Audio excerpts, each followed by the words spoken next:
Hey guys, this is Nia and today I will be painting dahlia flowers. These might look a little bit intimidating, but I promise you that it's not that complicated.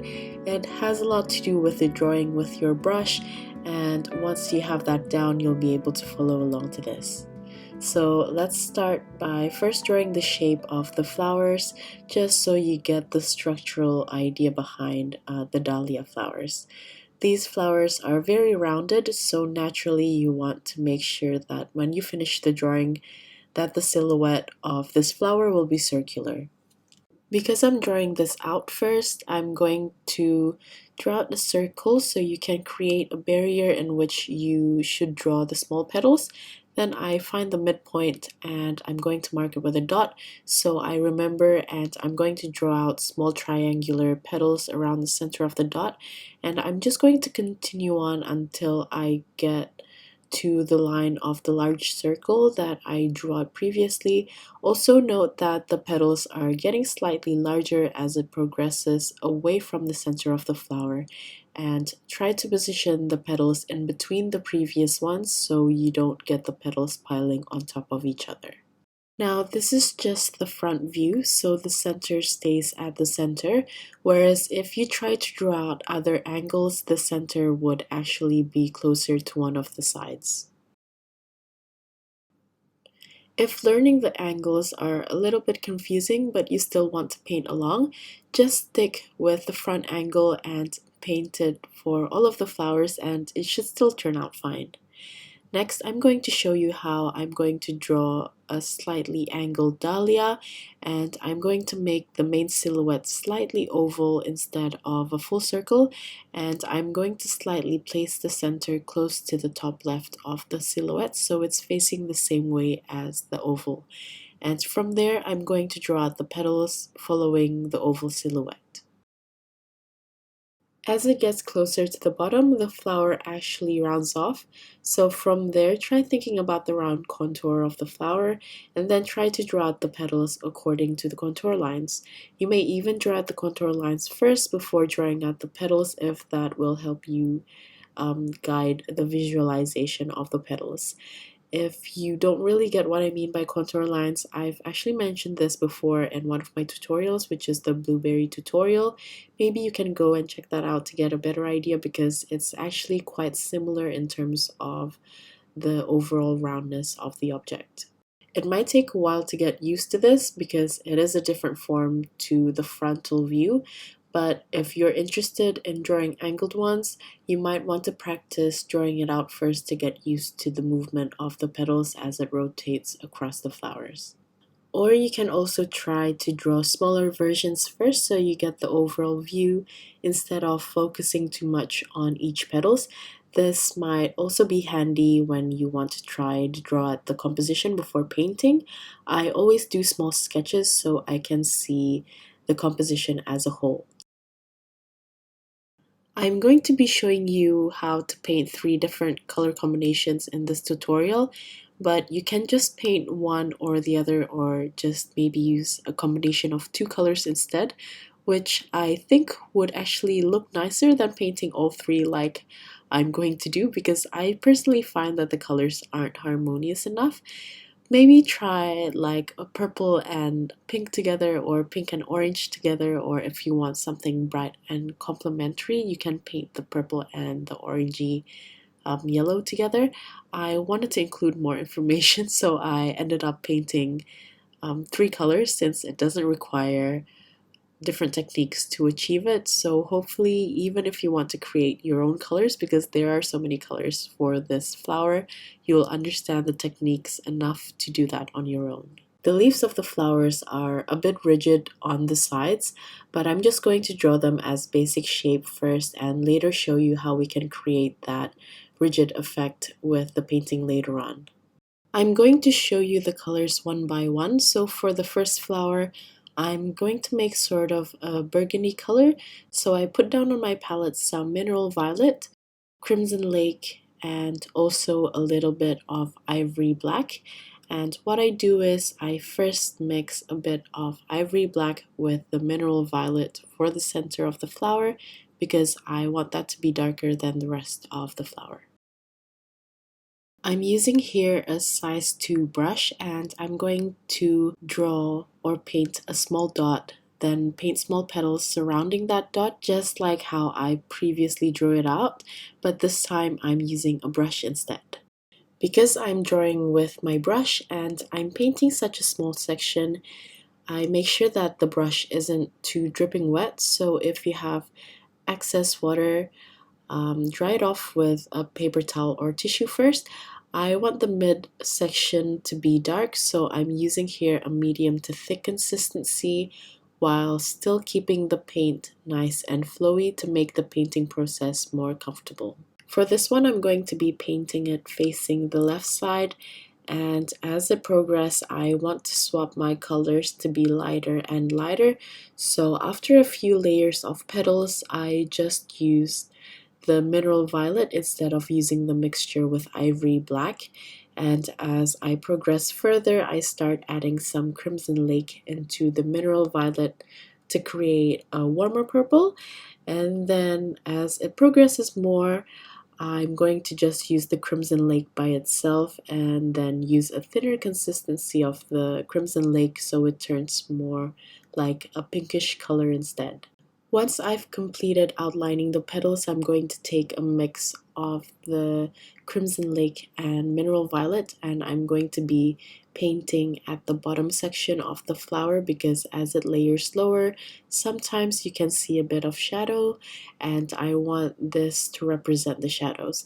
I'm still leaving bits of the lighter pink colors so it still has the previous layers showing through.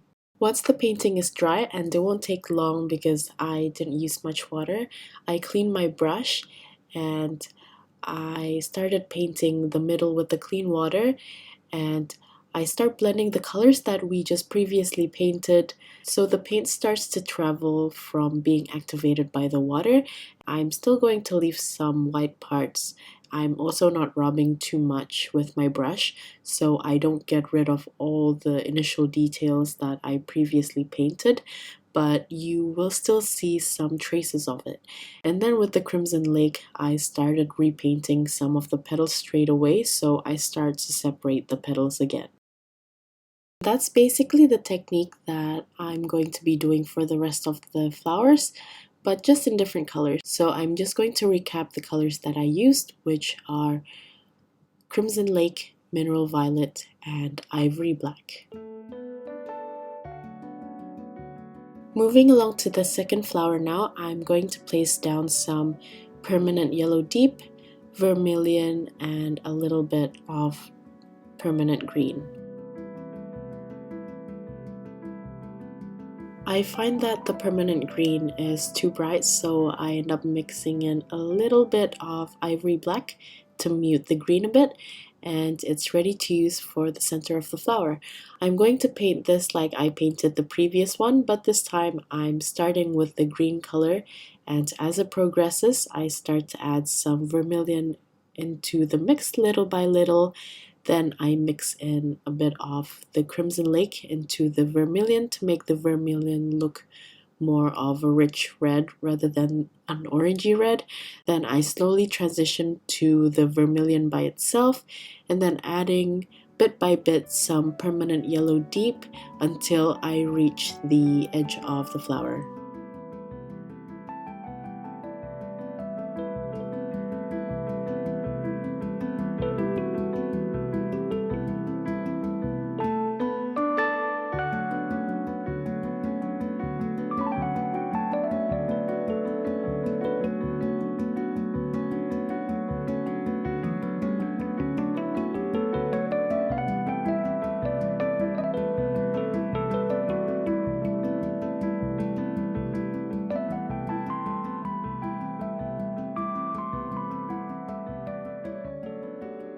And once I'm done, I'm going to blend everything again using a wet brush to spread the paint lightly while still leaving some white space. Then I took some vermilion to line some of the petals again.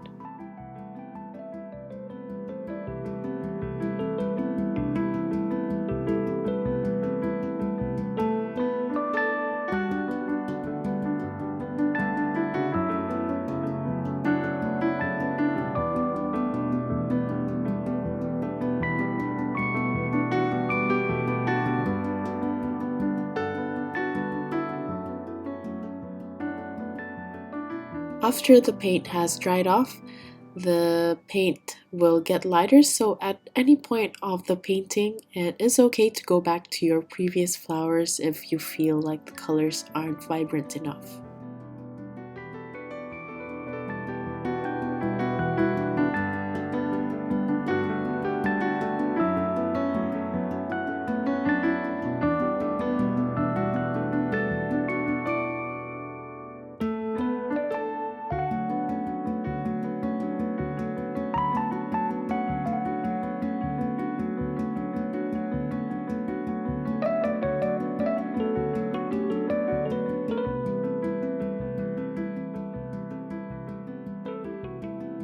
For the next flower, I'm going to start with the same green again.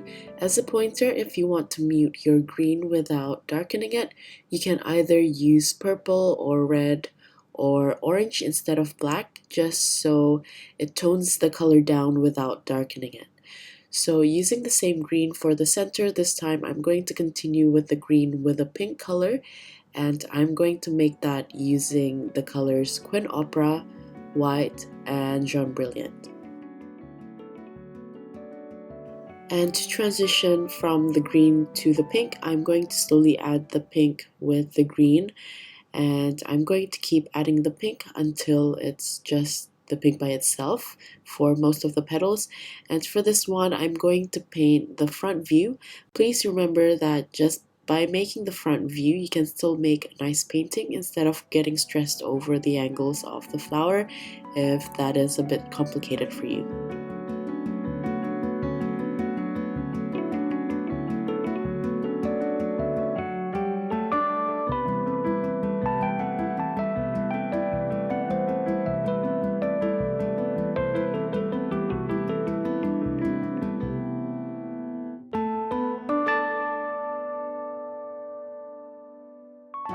After I've completed all of the petals, I'm going to go back with a clean wet brush and I'm going to blend the petals a little while still leaving a few details of the flower. Then I'm going to go back with the green and the pink to repaint some of the petals. And while I wait for that part to dry, I'm just going to jot down the colors.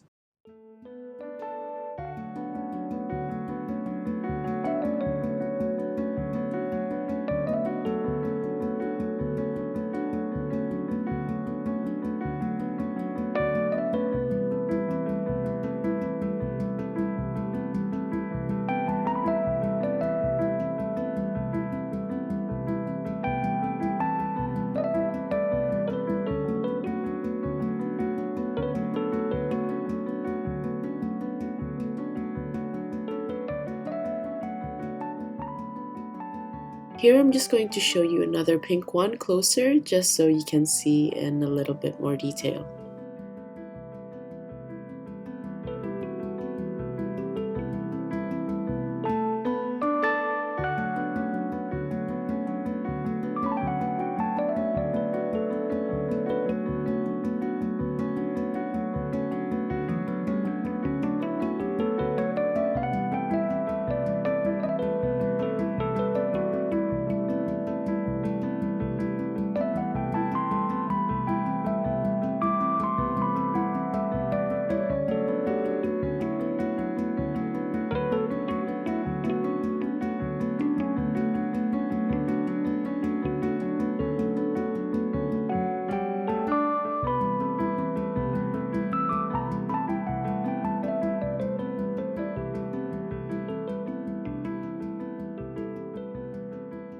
Next, I'm going to be painting the stem and the leaves. I'm going to use a looser approach for this, and to start off I'm going to use Hooker's green, and I'm going to mix it with a little bit of permanent green so it doesn't look too dark, and I'm going to paint the stem first. By the way, the Hooker's green that I'm using is by Cotman, whereas the rest of the paint is from my Holbein set. For the stem, I'm just going to paint a straight line, and I'm going to think about the position. I want the stem to be directly connected to the center of the flower, so it's very simple. Then after that, I'm going to be painting the leaves, and I'm going to lay down the basic shapes first with the Hooker's green. I'm going to do a couple at a time, and as the paint is still a bit wet, I'm also going to pile on a little bit of permanent green, but I don't want the colors of the leaves to look too dark and thick at this point. So if I've placed down too much color, I'm just going to take off some using a clean brush while it's still wet.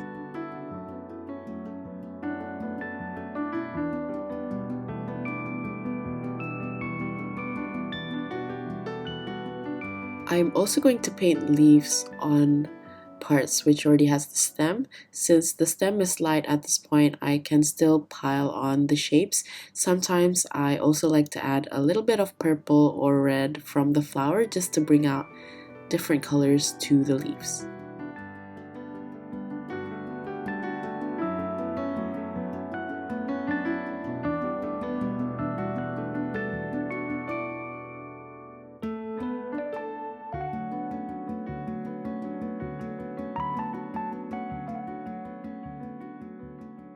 Once I've placed down the positions of the leaves, I'm going to add just the hooker's green or any other green which is a bit darker and richer, and I'm going to start painting some details.